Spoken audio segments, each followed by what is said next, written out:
الحمد لله نحمده ونستعينه ونستغفره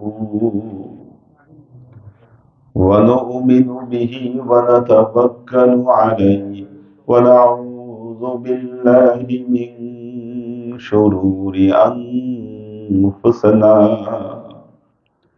ومن سيئات أعمالنا من يهد الله فهو المهتدي ومن يضلل فلن تجد له وليا مرشدا فنشهد أن لا إله إلا الله وحده لا شريك له ونشهد أن سيدنا وسندنا ونبينا محمدا صلى الله عليه وسلم الذي أرسله الله بالحق بشيرا ونذيرا وداعيا إلى الله بإذنه وسراجا منيرا وقال الله تعالى في كلامه المجيد وفرقانه الحميد ما كان محمد أبا أحد من رجالكم ولكن رسول الله وخاتم النبيين وكان الله بكل شيء عليما إن الله وملائكته يصلون على النبي يا أيها الذين آمنوا صلوا عليه وسلموا تسليما صلى الله على محمد صلى الله عليه وسلم صلى الله على محمد صلى الله عليه وسلم আল্লাহর আশিক ও সালেক বৃন্দ, ইশক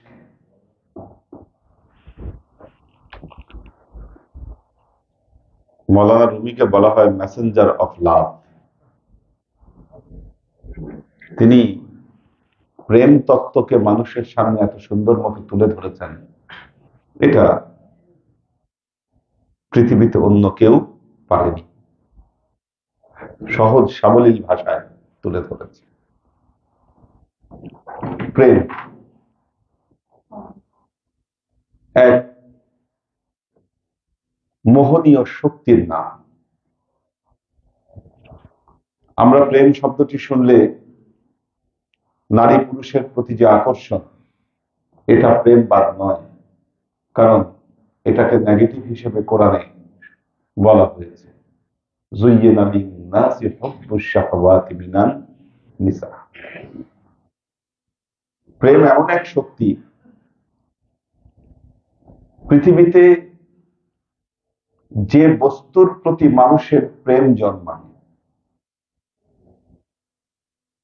সেই সম্পর্কিত সে অসম্ভবকে সম্ভব করে তুলতে পারে।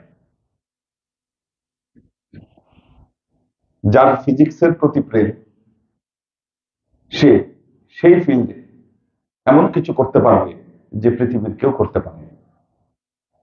আল্লাহ প্রতিটা মানুষের ভেতরে এই শক্তি দিয়ে দিয়েছে, কিন্তু সবাই এই শক্তিকে জাগ্রত করতে পারে। এক একজনের প্রেম এক এক দিকে ধাবিত হয়। আমরা নেশা বলি, কিছু মানুষ আছে কিছু কাজ তাদের নেশায় পরিণত হয়। যখন তার কর্ম নেশায় পরিণত হয়, ওই কর্মে সে অবিশ্বাস্যভাবে এগিয়ে যেতে পারে। প্রেম হচ্ছে এই শক্তির নাম। আমাদের নবী মুহাম্মদ মুস্তাফা সাল্লাল্লাহু আলাইহি ওয়াসাল্লাম তিনি বলেছেন, আমার উম্মতের সমস্যা হবে একটা, প্রত্যেক উম্মতের কিছু সমস্যা ছিল। আমার উম্মতের সমস্যা হবে হুব্বুদ দুনিয়া, দুনিয়ার প্রতি তার যে আকর্ষণ, দুনিয়ার প্রতি ভালোবাসা, এটা হলো আমার উম্মতের সবচাইতে বড় সমস্যা। 1450 বছর আগে আমাদের নবী কথা বলে গিয়েছিলেন। আজকে আমরা চতুর্থ শিল্প বিপ্লবের দেশে বসবাস করছি, যুগে বসবাস করছি। শিল্প বিপ্লব, শিল্প বিপ্লবে কি হচ্ছে? যারা ধনী দেশ তারা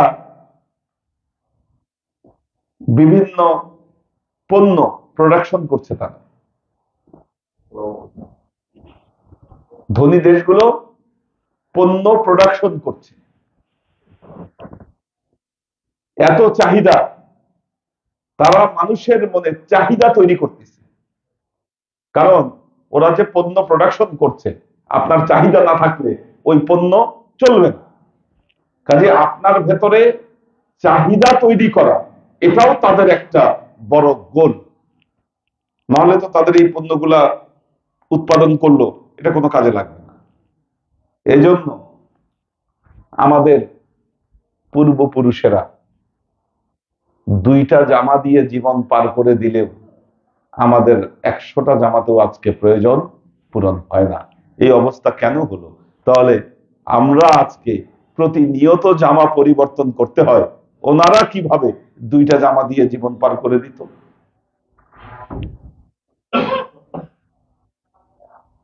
স্যান্ডেল, আমাদের আগের যুগের যারা দেখবেন বাংলাদেশে প্লাস্টিকের এক ধরনের স্যান্ডেল ব্যবহার করতো, বুটের মতো, রাবারের তৈরি। হ্যাঁ, নাগর না, হ্যাঁ হ্যাঁ, এটা প্লাস্টিকের তৈরি ছিল। তাও গ্রামের রাস্তা দিয়ে হাঁটার সময় এরা ওই জুতা খুলে বগল দাবা করে তারপর হাঁটতো। কারণ গ্রামের অনেক কাদা হচ্ছে, কাদাতে জুতা নষ্ট হয়ে যাবে। জুতা কিনছে ঠিক, কিন্তু জুতাটা নিয়ে বগল দাবা করে, এগুলো গ্রামের কমন দৃশ্য ছিল। রাস্তা দিয়ে হেঁটে যাচ্ছে, পাকা রাস্তা ছিল না, নষ্ট হয়ে যাবে, তাই ওই জুতা দিয়ে তার বহুত সময় পার করে দিয়েছে জীবন। আজকে চাহিদা পূরণ করতে গিয়ে শিল্প বিপ্লবের নামে পৃথিবীতে এতগুলো ফ্যাক্টরি করেছে। যখন এই ফ্যাক্টরি গুলো হয়েছে, তারা পৃথিবীর তাপমাত্রা বাড়িয়ে দিয়েছে, তাপমাত্রা বাড়িয়ে দিয়েছে। পৃথিবী হুমকির মুখে পড়েছে। এখন আমরা এখানে বসবাস করতে পারবো কিনা সামনের কয়েক শতাব্দী পর, এই নিশ্চয়তা আমাদের নাই। জলবায়ু পরিবর্তন হচ্ছে, আবহাওয়া পরিবর্তিত হচ্ছে। এই যে ক্যালিফোর্নিয়া এখন দাবানল, দাবানল এত শুষ্ক হয়ে গেছে, তাপমাত্রা এত বেড়েছে, একবার দাবানল লাগলে, আগুন ধরলে আগুন আর দিবে না। দায়ী কে? দায়ী কোথায়? আমাদের চাহিদা, খুব দুনিয়া, দুনিয়ার প্রতি আমাদের অ্যাটাচমেন্ট। আমরা এমন এক সময়ে, এমন এক শতাব্দীতে আমরা উপস্থিত হয়েছি, এখান থেকে সারভাইভ করে আমার নবীর শিখিয়ে দেওয়া আদর্শে আমরা আমাদের নিজেদেরকে প্রতিষ্ঠিত রাখবো, এটা বড় ভয়ানক।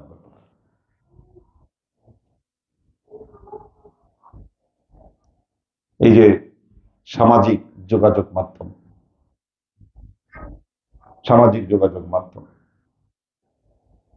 আজকে ইউরোপ আমেরিকার ছেলেরা, স্টুডেন্টরা ফেসবুক কি এরা জানি না, ফেসবুক ব্যবহার করে না, তৈরি করেছে ওরা, আমরা দেখাচ্ছে ব্যবহার করছি। আমাদের সময়, জীবন, যৌবন সব এটার মধ্যে আমরা দিয়ে দিচ্ছি। অথচ ইউরোপিয়ানরা আমি দেখেছি, আমাদের সাথে যারা পড়তে গিয়েছে, এরা ফেসবুক ব্যবহার করে, ওদেরকে গেলাইতে পারে। আমরা আমরা গিলতেছি, এবং এর মাধ্যমে অ্যাডভার্টাইজমেন্ট, বিভিন্ন কিছু প্রচার হচ্ছে। দেখবেন আমাদের বুদ্ধিজীবী মহলের বুদ্ধিজীবী মহলের একটা গ্রুপ, তারা কোনোভাবে চায় না ইসলামিক কালচার বাংলাদেশে স্প্রেড করুক। কথাটা এর আগেও বলেছি। আমাদের ঢাকা বিশ্ববিদ্যালয়ে পার্সিয়ান স্টাডিজ বিভাগ করার কথা ছিল, ওই লাইব্রেরির পাশে বড় করে পার্সিয়ান একটা আলাদা হবে, ভবন হবে। এই বামপন্থীরা তখন আন্দোলন শুরু করলো এটা নিয়ে, যে না, পরিবেশ নষ্ট হবে, পরিবেশ নষ্ট হবে। সেই জায়গায় অনেক বড় বড় বিল্ডিং হয়েছে, তারপরে তখন পরিবেশ নষ্ট হয়নি, কিন্তু যখন পার্সিয়ান স্টাডিজ ভবন করতে গিয়েছে তখন পরিবেশ নষ্ট হবে।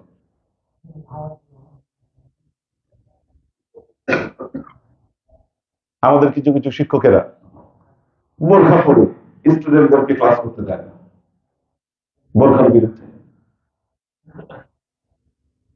ইসলামিক কালচার এখানে রাইজ করুক, এটা তারা চায় না, কারণ এরা জানে ইসলামী ফিলোসফি হলো হুব্বুদ দুনিয়ার বিপরীতমুখী।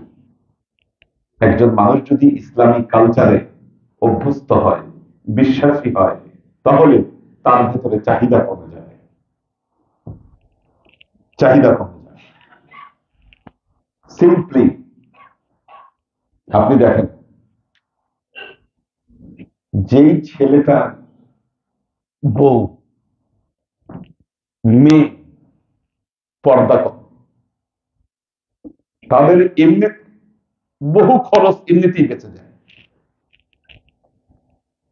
যেই সংসারে মেয়েরা পর্দা করে, ওই সংসারে তাদের খরচ এমনিতেই কমে যায়। মাথায় যারা হিজাব পরে, তাদের চুলের ট্রিটমেন্টের জন্য পার্লারে যেতে হয় না, কালার করতে হয় না, আদার এক্সট্রা কেয়ার তাদেরকে দিতে হয় না, কারণ তারা চুল ঢেকেই রাখে। হিসাব করেন কত টাকা বেঁচে যায় এখানে। যে মেয়েরা বোরখা পরে বের হচ্ছে, তাদের রং বেরঙের ড্রেসের প্রয়োজন হয় না, প্রসাধনীর প্রয়োজন হয় না। আপনি ইসলামিক কালচারে বিশ্বাস করলে আপনি পারফিউম ইউজ করবে না, মেয়েরা প্রসাধনী ইউজ করবে না, সাজগোজের জিনিস অত বহুল ব্যবহার করবে না, হয়তো করবে সীমিত ঘরের জন্য। হিসাব করেন লস হচ্ছে কাদের? লস হচ্ছে যারা প্রোডাকশন করতেছে, বিভিন্ন ড্রেস প্রোডাকশন করতেছে, প্রসাধনী প্রোডাকশন করতেছে। আমাদের দেশের ছেলেমেয়েরা যদি এই কালচারে বিশ্বাসী হয়, ওদের ব্যবসা বন্ধ হয়ে যাবে। এজন্য কোনোভাবেই চায় না ইসলামিক কালচার স্প্রেড করুক আমাদের মধ্যে।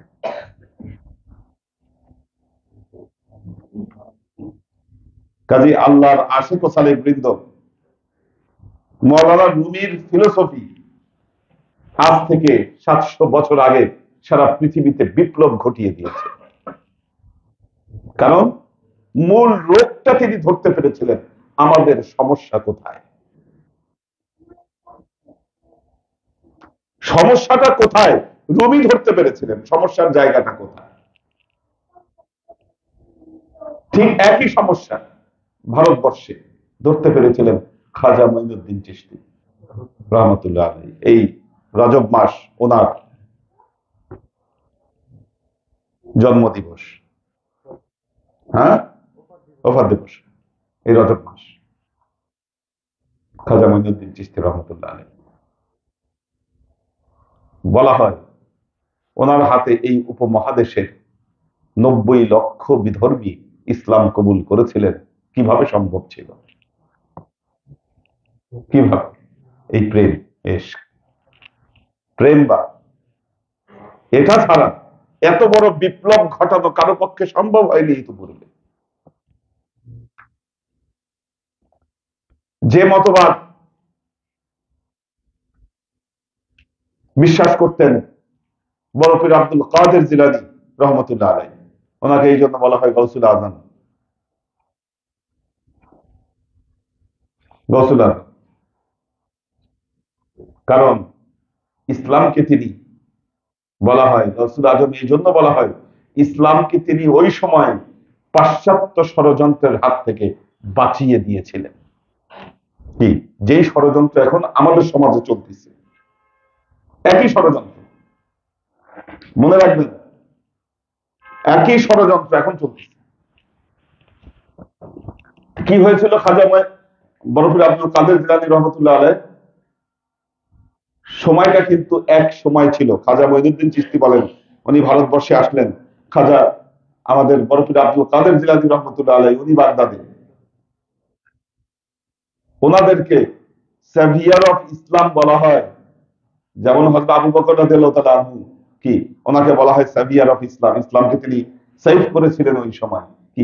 এনারাও কিন্তু একটা গুরুত্বপূর্ণ ভূমিকা পালন করেছেন, কারণ আব্বাসী শাসন আমলের শেষের দিকে ইসলাম তখন পৃথিবীর বিভিন্ন জনপদে ছড়িয়ে পড়েছে, ইউরোপে ছড়িয়ে পড়েছে, ভারতবর্ষে এসেছে ইসলাম, এবং পৃথিবীর আনাচে কানাচে পারস্য সাম্রাজ্যে ইসলাম চলে গিয়েছে। বিভিন্ন মতবাদের সাথে ইসলাম মিশে গিয়ে, খেয়াল করবেন, বিভিন্ন মতবাদের সাথে ইসলাম মিশে গিয়ে নবীর ইসলাম থেকে অনেক দূরে সরে গেছে তখন মুসলমানেরা। আপনারা বরফির আব্দুল কাদের জিলানী রহমতুল্লাহ আলাইহির জীবনী স্টাডি করলে দেখবেন, উনি তরিকায়ে মোহাম্মদী কি, উনি বলেছিলেন মোহাম্মদী ইসলামের দিকে সবাইকে ফিরে আসা উচিত, কারণ ইসলামের যে চেহারা বানিয়েছে এটা আদৌ ইসলাম নয়, এটা নবীর ইসলাম নয়।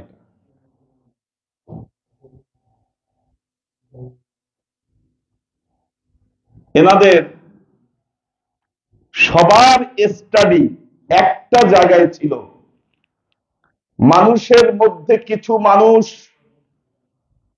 জান্নাতের লোভে আল্লাহর ইবাদত করে, আবার কিছু আছে জাহান্নামের ভয়ে আল্লাহর ইবাদত করে, কিন্তু অন্তরের মহব্বত নিয়ে, ইশক নিয়ে আল্লাহর ইবাদত কেউ করে না। একদল হলো লোভী, আরেক দল হলো ভীতু। কি ভীতু? দুই হচ্ছে ধান্দাবাজি কাজ করছে ভেতরে, এরা ধান্দা নিয়ে আল্লাহর ইবাদত করছে, ধান্দা নিয়ে যে ইবাদত করা হয় সেই ইবাদতের সৌন্দর্য থাকে না, প্রেম নাই কারো ভেতরে, ইশক নাই। আর এই ইশক না থাকলে, এই ইশক না থাকলে হালাওয়াতাল ঈমান, ঈমানের যে স্বাদ, এটা বান্দার মধ্যে আসবে না। ঈমানের স্বাদ গ্রহণ করবার জন্য তাকে অবশ্যই প্রেম, আল্লাহর প্রতি প্রেম তাকে দিতে হবে।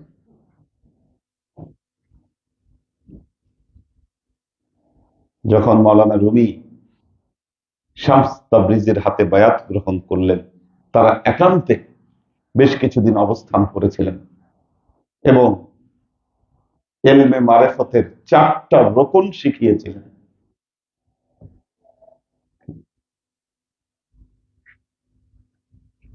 তার মধ্যে শামস তাবরিজ মাওলানা জালালউদ্দিন রুমিকে বলেছিলেন, রুমি, আমরা আল্লাহর 99টা নাম জানি, আমরা আল্লাহ 99টা নাম জানি। এই 99টা নামের মধ্যে 99টা নামের মধ্যে মাত্র 3টা নাম আল্লাহর ভয়াবহ রূপকে প্রকাশ করে। খেয়াল করবেন, মাত্র 3টা নাম আল্লাহর ভয়াবহ রূপকে প্রকাশ করে না? কাহার, জব্বার, এই যে নামগুলা আল্লাহর ভয়াবহতাকে প্রকাশ করে। বাকি সবগুলা নাম আল্লাহর দয়া এবং প্রেমময় নাম। রহমান, রহিম, গফুর, আজিজ, সালাম, মুমিন, মুহাইমিন, কি গফফার। দেখেন নামগুলা, নামগুলার দিকে একবার তাকান, দেখেন 99টা নামের মধ্যে এই নামগুলো হলো প্রেমময়। কত দয়াদ্র, কত প্রেম, কত ভালোবাসা, কি এই রূপগুলো প্রকাশ করছে।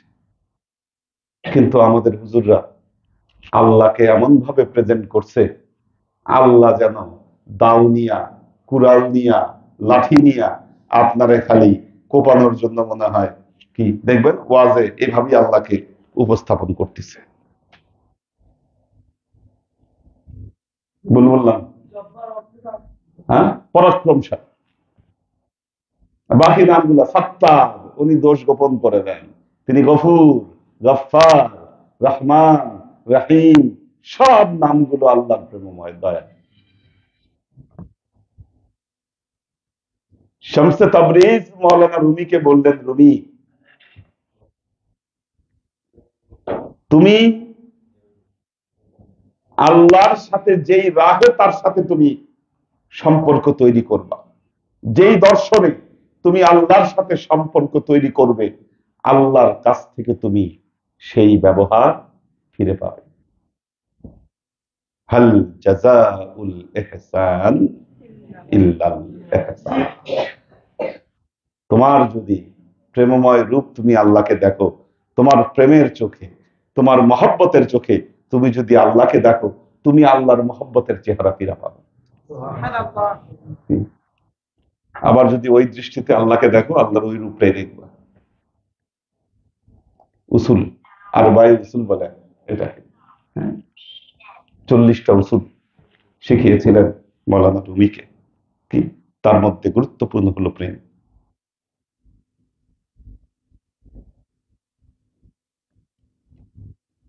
আল্লাহ আপনাকে জাহান্নাম দেওয়ার জন্য তৈরি করে না। কি লাভ আপনাকে জাহান্নামে দিয়ে আল্লাহর? কি লাভ? নিজ হাতে তো তৈরি করেছে।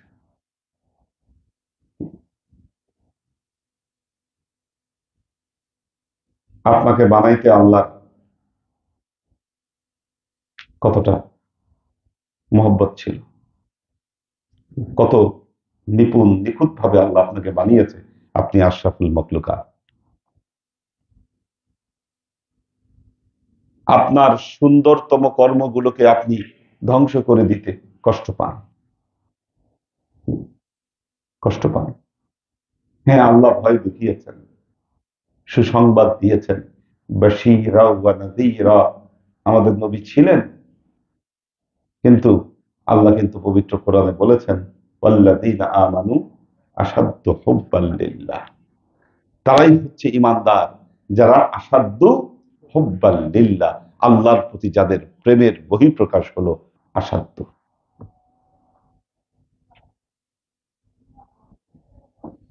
কাজেই আল্লাহর সাথে এই সম্পর্কটা গড়ে তুলেন।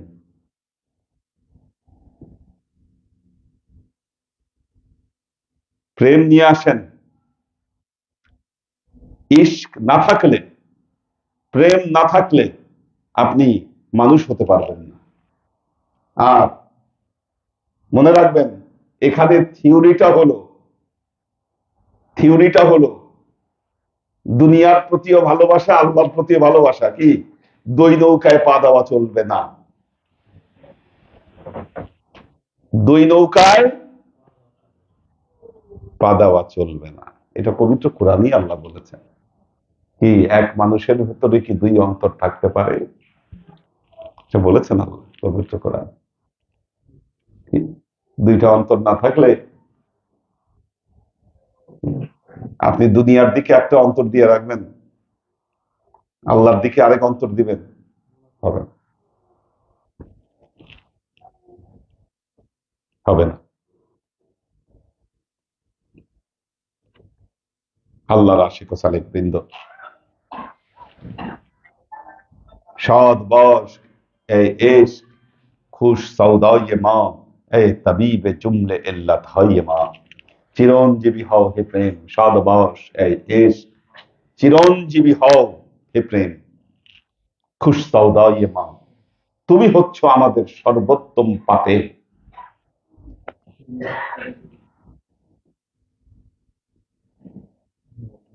তুমি হচ্ছ সর্বোত্তম পাথেয়।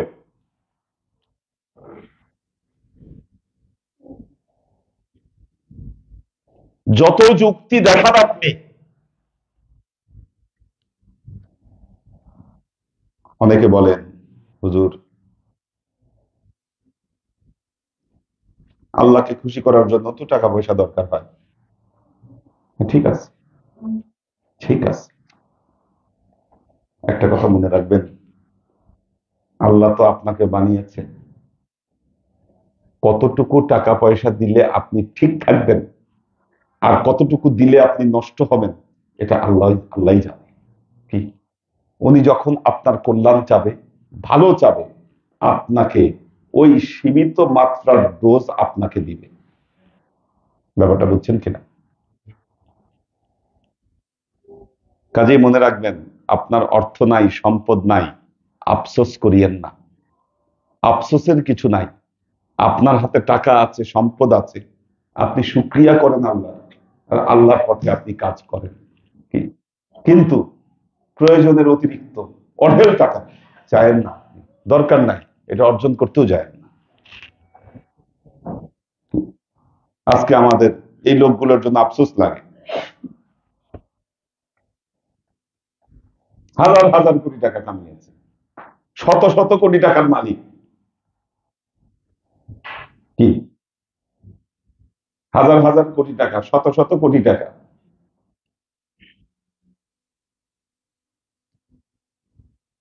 আমাদের অ্যাকাউন্টে আমরা কোনদিন 1 কোটি টাকা দেখি নাই, কিন্তু আল্লাহ কি আমাদের মনের জোর, সম্মান কমাই দিছে কোনোভাবে? আজকে আমাদের যে আত্মিক সাহস, যে শক্তি, কি,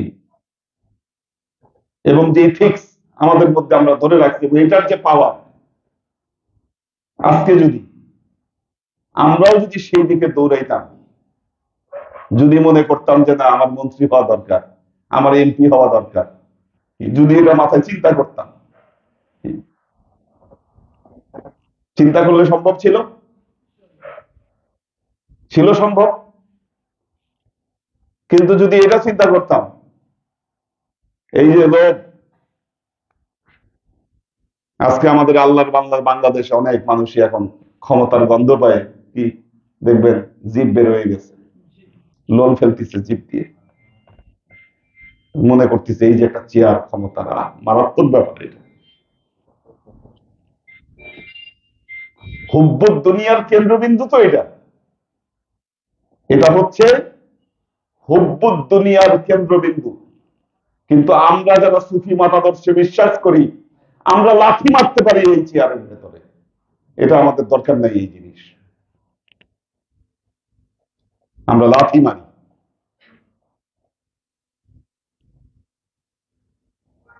কেউ যদি অফার দেয় মন্ত্রী হয়ে যান, মন্ত্রী হয়ে যাবো, এত সোজা?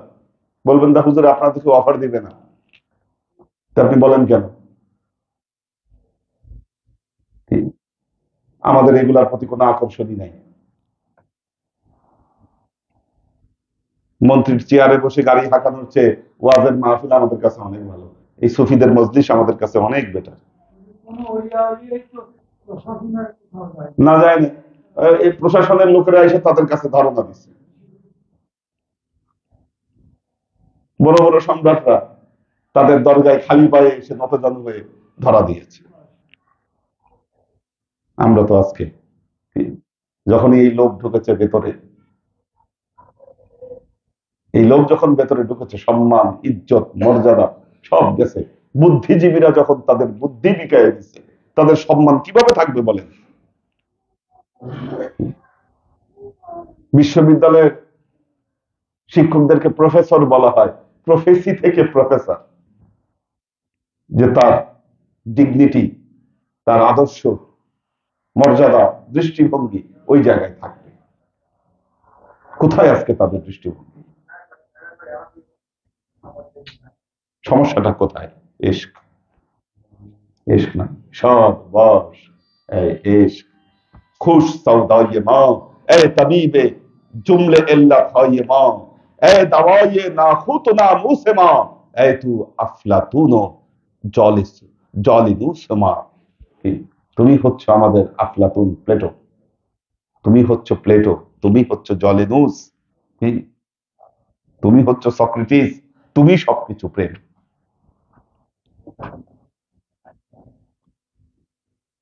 ইশক ছাড়া উপায় নেই।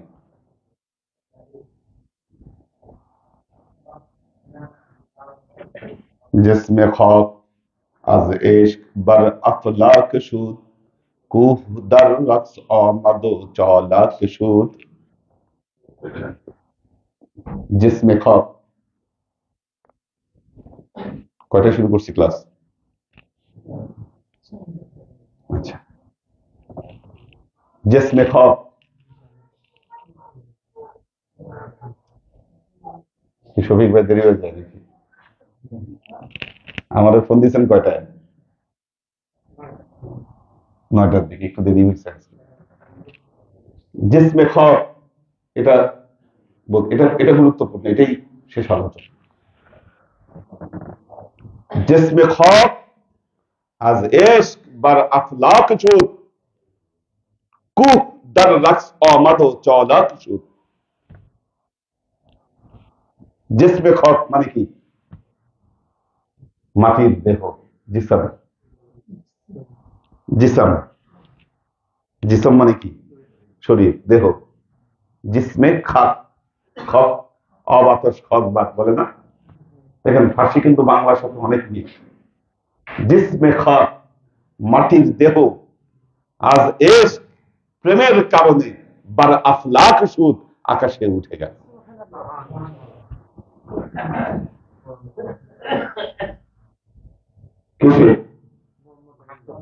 মোহাম্মদ মুস্তাফা সাল্লাল্লাহু আলাইহি ওয়াসাল্লাম জিসমে খাক আজ এস বার আফলাক সুদ। জিব্রাইল আমিন গিয়ে যখন আকাশের দরজা ঠক ঠকাইল, ফেরেশতারা, সহিহ বুখারীর বর্ণনা, ঠক ঠকালো, ফেরেশতারা দরজা খুলে দিবে, দেখছি তো সাথে একটা মানুষ। করছেন কি? আপনি মানুষ নিয়ে আসছেন সাথে, ঘটনা কি? আল্লাহ অনুমতি দিছে? তাজ্জব সবাই। আল্লাহ দিল অনুমতি? হ্যাঁ অনুমতি আছে। তাজ্জব। দেখা করলেন হযরত আদমের সাথে, কুশল বিনিময়ের পর আসার সময় বলতেছে মারহাবা, মারহাবাম বিক, মারহাবা তোমাকে, জ্যান্ত অবস্থায় আকাশে এসে পড়ছো। বাবা রে বাবা, এ কি তাজ্জব, কারিশমা, কারিশমা এটা।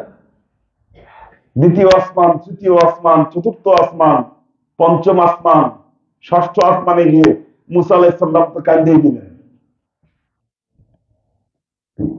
কান্দিয়ে দিলেন তিনি।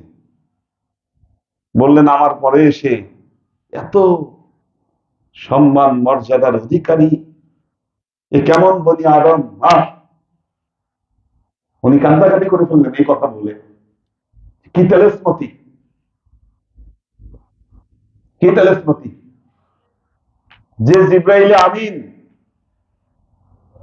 বাইতুল্লাহ থেকে এত পথ হেঁটে আসলেন,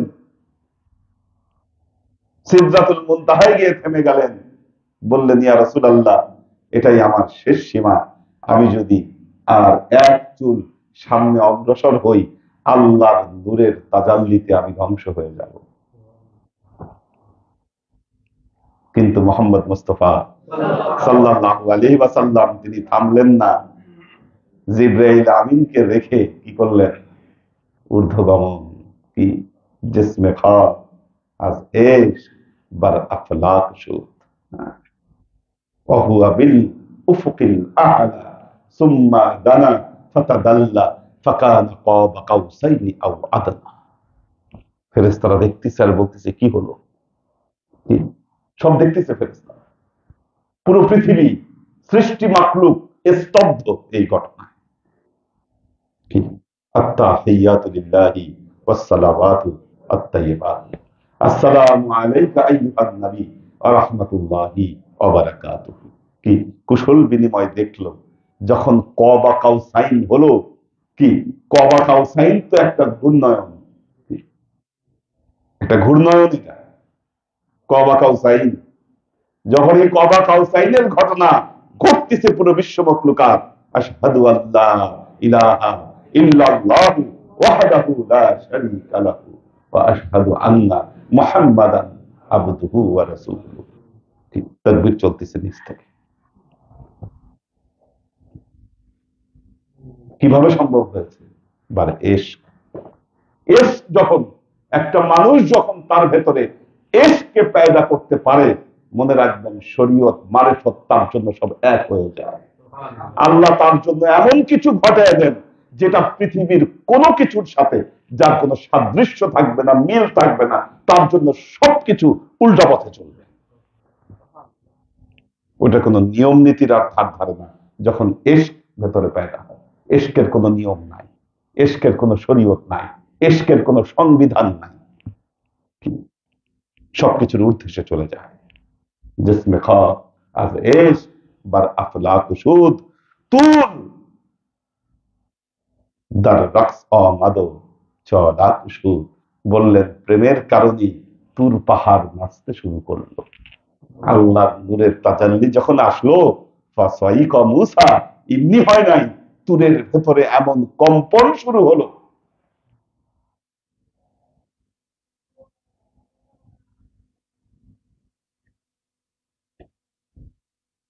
इश्क जान तूर आमदो आशिका तूर मस्तो खर्रा मूसा साइका।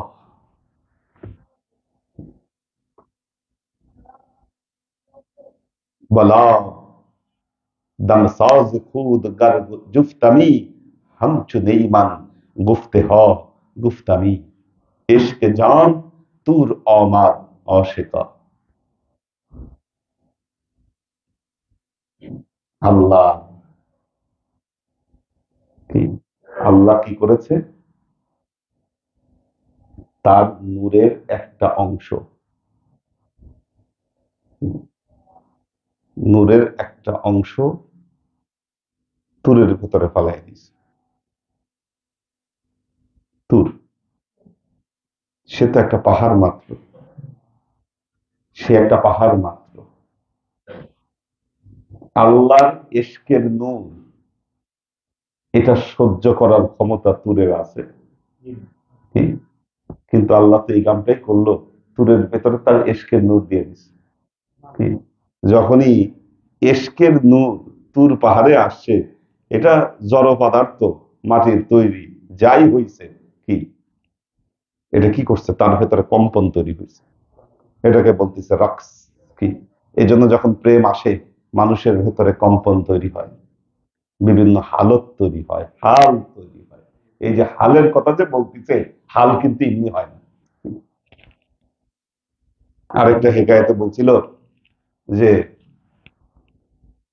মানুষের মধ্যে এশক আসলে যদি হাল আসে, জ্ঞানীদেরকে কটাক্ষ করে বলেছিলেন মৌলানা রুমি, তোমরা অবাক হও কেন?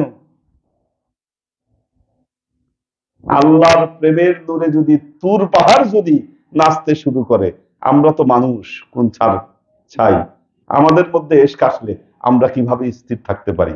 আমরাও তো এই জন্য বেকারার হয়ে যাই। এই যে কম্পন আসে,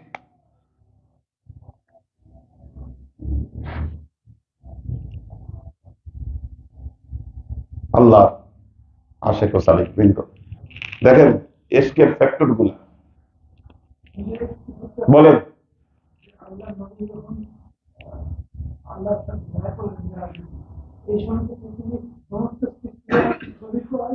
আচ্ছা শুনেন, ঘটনা হলো, সময় হলো একটা স্রোত, সময় হলো বহমান স্রোত একটা। এই স্রোতের ভেতরে আসলে যে পরে তার বয়স বাড়ে। আজকে আপনার দাড়িগুলো সাদা হয়েছে কেন? আপনি সময়ের স্রোতের মধ্যে আপনি আপনার জীবনের 60 থেকে 65 বছর পার করেছেন। 60-65 বছর সময়ের স্রোত আপনার উপর দিয়ে গিয়েছে, এই জন্য আপনার দাড়ি পাকছে। যদি আপনাকে এই স্রোত থেকে বের করে ফেলতো, আপনার দাড়িও পাকতো না, যে সময় বের করছে আপনি ওই সময়ই থাকতেন, কারণ সময়ের স্রোতটা আপনার দিয়ে উপর দিয়ে অতিবাহিত হয়নি। এই কাজ আল্লাহ পৃথিবীতে বহু মানুষের জন্য করছে, আসহাবে কাহাফের জন্য করছে, হ্যাঁ, খিজির আলাইহিস সালামের জন্য করছে, আরো নবীদের ব্যাপারে আল্লাহ করেছে, এটা সময়ের স্রোত থেকে তাকে বের করে দিচ্ছে। তাই আমাদের নবীকে সময়ের স্রোত থেকে আল্লাহ বের করে নিয়েছিলেন, আবার ওই স্রোতের ভেতরে এসে ঢুকাইছেন। কি কাজী পৃথিবীর কাম পৃথিবীতে চলছে, নবীর জায়গায় নবী ছিলেন। বুঝছেন না? বিজ্ঞানীরা এটা আবিষ্কার করার চেষ্টা করতেছে, এটা আবিষ্কার করতে পারলে টাইম মেশিন আবিষ্কার করতে পারবে। সময়ের স্রোতটা কই, কোথায় গেছে সময়ের স্রোত? সুতরাং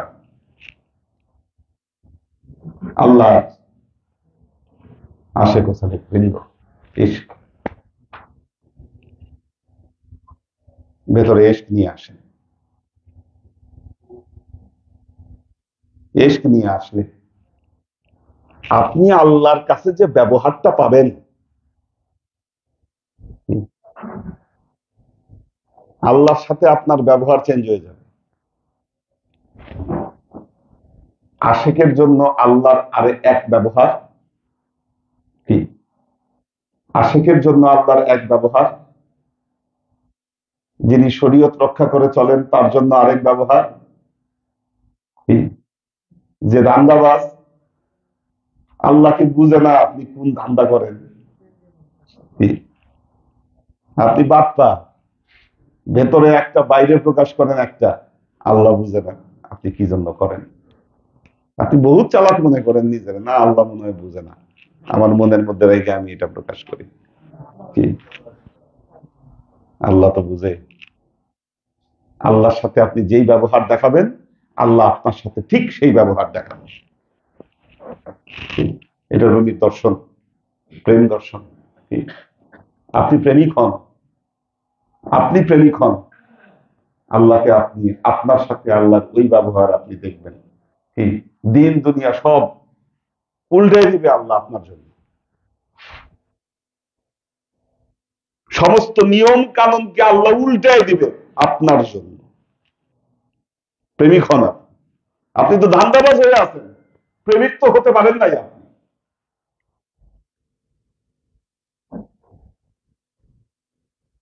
আল্লাহ আমাদেরকে তৌফিক দান করুন। বারাকাল্লাহু লানা ওয়া লাকুম ফিল কুরআনিল আযীম ওয়া নাফা'ানা ওয়া ইয়্যাকুম লা আয়াতি ওয়া যিকরিল হাকীম ইন্নাহু তাআলা জাওয়াদুন কারীমুম মালিকুন বাররাউফুর রহিম। আব্দুস সালাম আজাদ, ফরিদা ইয়াসমিন,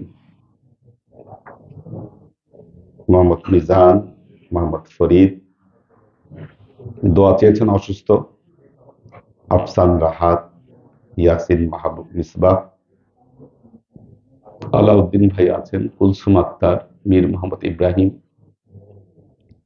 সৈয়দা আনোয়ারা শরীফ, এইচ কে হানিফ, আনোয়ার ভাইয়ের পরিবার বর্গ, আব্দুর রাজ্জাক, ওমর ফারুক মাইজ ভান্ডারী,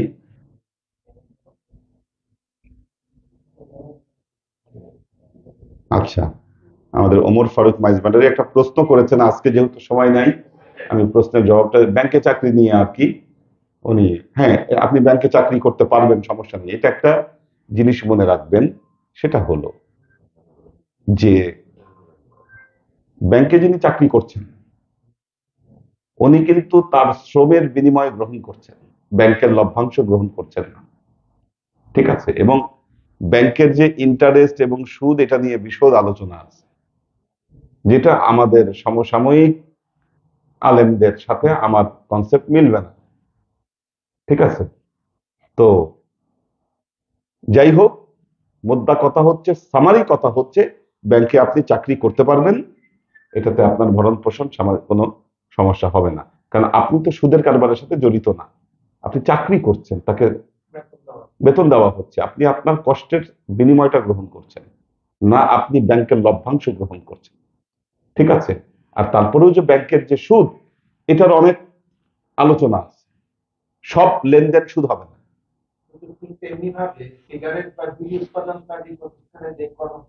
হ্যাঁ হ্যাঁ, বেতন হালাল, কিন্তু তাদেরকে চেষ্টা করতে হবে অন্যত্র জবের চেষ্টা করা, কারণ হচ্ছে ওইটা একদম সরাসরি মানুষের জীবনের জন্য হানিকর, ওইটার আবার ক্ষেত্রটা ভিন্ন, কারণ সিগারেট মানুষকে ধ্বংস করে দিচ্ছে, শেষ করে দিচ্ছে, ব্যাংকের ক্ষেত্র আবার এটা না। জি, এটা মহাজনী সুদ না, এটা চক্রবৃদ্ধি হারে মহাজনী সুদ, যেটা সেটাকে হারাম করা হয়েছে, এবং লেনদেনের কিছু ক্রাইটেরিয়া আছে ওখানে, ব্যাপারটা বুঝতে পারছেন? হ্যাঁ, এবং আরেকটা হলো সুদ হওয়ার জন্য সুদ দাতা এবং গ্রহীতা একে অপরকে চিনতে হবে। আপনি ব্যাংকে লেনদেন করতেছেন, কোথায় কোন খাতে ব্যবহার হচ্ছে আপনি জানেনই না, আপনি ব্যবসার ক্ষেত্রে তাকে আপনি টাকা দিয়েছেন। যাই হোক, এটা নিয়ে একটা বিরাট আলোচনা, এই ইসলামিক অর্থনীতি নিয়ে আলোচনা করতে গেলে এটা নিয়ে বড় আলোচনা করতে হবে, এবং ওই আলোচনাটা করলে দেখবেন যে বহু মানুষের সাথে তখন ফাটাফাটি লাগবে। যদি কমন আলোচনা করি দেখবেন যে বহুত ফাটাফাটি শুরু হয়েছে। হ্যাঁ, বলবে যে যাই হোক, এগুলো স্কলারলি আলোচনা, এটা সব জায়গায় সম্ভব না। হ্যাঁ, এটা আলোচনা করতে হবে স্কলারদের সামনে, যদি ভুল করি ওনারা ধরায় দিবে, সে আলোচনার আলাদা পরিবেশ। শোয়েব খান, মোহাম্মদ রুমি, যদিও আমরা সতর্কতার জন্য সবসময় এই সুদী কারবার থেকে আমরা দূরে থাকি, পরহেজ করি। আমার ইউনিভার্সিটির যে অ্যাকাউন্ট আছে ওখানে আমি অ্যাপ্লিকেশন দিয়ে রাখছি যাতে তারা ইন্টারেস্ট না দেয়, নন ইন্টারেস্ট, এটা আমি করে রাখছি। ঠিক আছে, এটা আমার সতর্কতা। দরকার কি, যেটা নিয়ে কনফিউশন আছে। নাজিমুদ্দিন ভাইয়ের ফ্যামিলি আছেন, নাদিয়া সুলতানা, শিলা, কিন্তু আমি পারছি বলে যে সবাই পারবে তা না, মানুষের অনেক সীমাবদ্ধতা আছে। তারা কি করবে, এটা হলো কোশ্চেন। সেই ক্ষেত্রে ফয়সালা ভিন্ন। তাহমিনা ইয়াসমিন, হাসান আব্দুল্লাহ, স্নিগ্ধা রাহি, মেহজাবিন আক্তার, মোহাম্মদ কায়েম রহমান, সুরাইয়া আক্তার, সোহেল খান, মুস্তাহিদ নূর মাহিন, মাহফুজুল হক উজ্জ্বল, পদ্ম মাহমুদ, কোরবান আলী মালয়েশিয়া থেকে, নুরুন নাহার, শাহরিয়ার খান সাজিদ, ফরিদা ইয়াসমিন, আবির আহমেদ আরিয়ান, শোয়েব খান। আল্লাহ সবাইকে ভালো রাখুন, সুস্থ রাখুন। মিলাদ, তার জন্য নাম আছে, একটা লিস্ট। কোথায়? আমাদের যাদের জন্য আজকে মিলাদ, মরহুম ফয়েজ আহমেদ, মরহুমা আমেনা খাতুন, আমাদের মহিউদ্দিন ভাই শকত ভাইয়ের আব্বা আম্মা, মরহুম গাজী মোহাম্মদ সিদ্দিকুর রহমান, এটা হচ্ছে কার? হ্যাঁ, বশির ভাইয়ের আব্বা আম্মা বেগম শামসুন নাহার, মরহুম মোহাম্মদ মফিজুর রহমান, ওনাদের নানা, মরহুমা বেগম আঞ্জুমান নানি, এনাদের সবার জন্য আজকে আমরা দোয়া করবো ইনশাআল্লাহ। একটু মিলাদ আমরা কিছুক্ষণ করি। وأشرق البدر علينا واقتفت منه البدور مثل حسنك ما رأينا قط يا وجه السرور صلى الله على محمد صلى الله عليه وسلم صلى الله على محمد صلى الله عليه وسلم يا حبيبي يا محمد يا عروس الخافقين يا مؤيد يا ممند يا إمام القبلتين الله على محمد صلى الله عليه وسلم صلى الله على محمد صلى الله عليه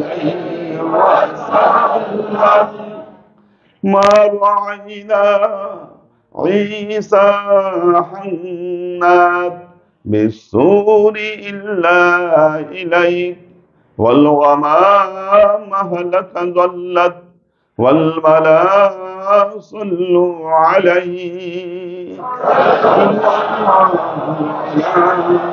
على محمد صلى الله عليه وسلم صلى الله على محمد صلى الله عليه وسلم سيدي يا رسول الله سلم عليك يا حبيب الله اللهم صل على سيدنا محمد وعلى آل سيدنا مولانا محمد اللهم صل على سيدنا محمد وعلى آل سيدنا محمد اللهم آمين ربنا ظلمنا أنفسنا وإن لم تغفر لنا وترحمنا لنكونن من الخاسرين ربنا آتنا في الدنيا حسنة وفي الآخرة حسنة وقنا عذاب النار ربنا لا تزغ قلوبنا بعد إذ هديتنا وهب لنا من لدنك رحمة إنك أنت الوهاب اللهم إنك عفو تحب العفو فاعف عني يا غفور الرحيم الغدور اللهم اغفر لحينا وميتنا وشاهدنا وغائبنا وصغيرنا وكبيرنا وذكرنا وأنثانا اللهم من أحييته منا فأحيه على الإسلام ومن توفيته منا فتوفه على الإيمان برحمتك يا أرحم الراحمين اللهم اغفر له وارحمه مغفرة ظاهرة وباطنة وآتنه من عذاب القبر وعذاب البعث وعذاب الحشر وعذاب الحساب وعذاب الألسرة وعذاب النار ربنا اللهم إنا نسألك علما نافعا رزقا واسعا عملا مقبولا شفاء من كل داء قلبا خاشعا ذهنا ذاكرا إيمانا كاملا توبة قبل الموت راحة عند الموت ونجاة بعد الموت ইয়া আল্লাহ ইয়া রহমান ইয়া রহিম আমরা এতক্ষণ তোমার দরবারে যে সমস্ত আমলকে উপস্থাপন করলাম ত্রুটি মুক্ত ভাবে এই আমলগুলোকে কবুল করে নাও তুমি আমলের জাদা আমাদের পেয়ারা নবী হযরত মুহাম্মদ মুস্তাফা সাল্লাল্লাহু আলাইহি ওয়াসাল্লামের কাছে পৌঁছে দাও আল্লাহ আমাদের নবীর পরিবারবর্গের কাছে তুমি এর জাদাকে পৌঁছে দাও এই দুনিয়ার সমস্ত আম্বিয়ায়ে কেরাম সাহাবায়ে কেরাম তাবেঈন তাবেঈন ওয়ালি আউলিয়া গাউস কুতুব আমাদের মা বাবা ভাই বোন আত্মীয় স্বজন এই দরবার থেকে যত পীর ভাই বোন চলে গেছে সবার রূহে তুমি এর চাচাকে পৌঁছে দাও তুমি তোমার হাবিবের ওসিলায় আমাদের সবাইকে কবুল ক্ষমা করে দাও আমাদের জীবন থেকে সমস্ত অভাব অভিযোগ বালা মুসিবত দুঃখ কষ্ট রোগ শক্তি দূরীভূত করে দিয়ে দৃঢ় হস্তে তোমার দ্বীনের খেদমতের তৌফিক তুমি আল্লাহ বিশেষ করে আল্লাহ আজকে আমরা যাদের জন্য এই মিলাদ মাহফিলের আয়োজন করলাম আল্লাহ তুমি তাদের রুহে এর চাচাকে পৌঁছে দাও তাদের পূর্বাপর সমস্ত ত্রুটি বিচ্যুতি গুলোকে তুমি মাফ করে দাও আল্লাহ তুমি তাদের কবরকে জান্নাতি নূরে আলোকিত করে দাও জান্নাতি লেবাস পরিয়ে তুমি তাদেরকে ধন্য করে দাও আল্লাহ জান্নাতে তোমার পিয়ারা বান্দা বান্দীদের সাথে তুমি তাদেরকে স্থান দান করো